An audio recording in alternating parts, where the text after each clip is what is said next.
get asked a lot in store about Anthias as a group of fish for reef aquarium. Juveniles are very attractive, they're not outrageously priced, the vast majority of them. The deep water ones are expensive, but there's plenty of inexpensive ones. And as small juveniles, they look particularly attractive in a shop, in a shoal. The problem is maintaining the shoal long term. And there's a couple of issues with this. First of all, some Anthias can get very big. Some of the males of some of the species can be hitting at 8-9 inches, which can be quite a substantial fish. And some of them do actually have quite ferocious teeth as well, so that is something to bear in mind as they get bigger.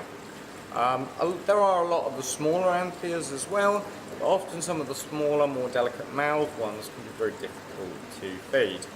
So we'll come across the main issues with Anthias, which is space, feeding and aggression.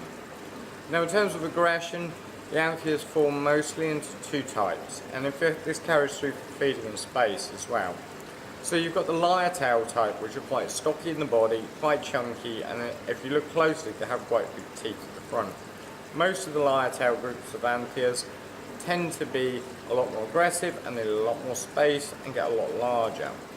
Now they are the easiest ones to keep in many ways because they're not so demanding feed wise, but to keep them you either have to give them a lot of space, usually 3 or 4 square feet of tank base area per Anthia. So say in a 5x2 you'd only be able to put say 2 in, whereas most people want to keep a bigger group, or you have to crowd them like you do with Malawi cichlids to reduce the aggression, and in which case then you need to add about 1 per square foot. So at this point in the 5x2 you're looking at adding something like 10, which uses up quite a lot of your stocking space. What most hobbyists do is pick an in-between number of sort of 3 to 5, because it's more affordable than 10 and it looks cooler in the shoulder than 2, but in the long run the big male will often pick the others off one by one. So how do you get around this? Well, first of all, you can either just accept that you're just going to have one and put a single Anthia in, watch it change male and there's a single fish. Something like a lyre tail Anthia can be quite a nice tank mate. If the tank's big enough you could have a couple of females in there as well, but just appreciate they're not going to shoal. If you do want to have a full glorious shoal of Anthias of the lyre tail type, then you do have to accept that you're going to have to crowd it with it, and that is probably going to be 3/4 of your stocking on your aquarium to do so.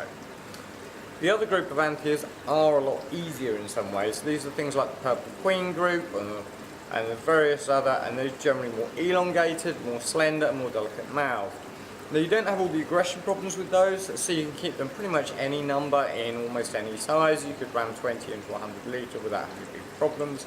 You could put a couple in 1,000 litre again without having big problems either.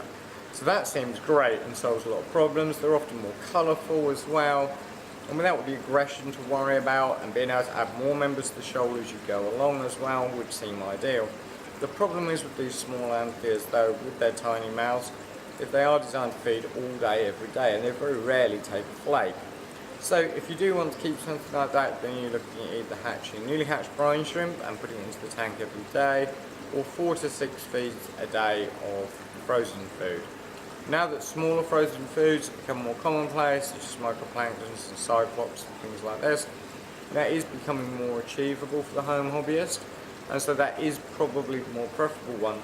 But if you're fairly new to marine keeping, then I say generally Anthias as a group probably aren't ideal, and you're probably better off looking at damsels, cardinals or chromis to form a shoaling fish, or in a large aquarium some of the bristle-tooth tangs, lipstick or Nassau tangs, or some of the pyramid or Pakistani butterflies. Check out some of our other videos for tips on other marine fish families.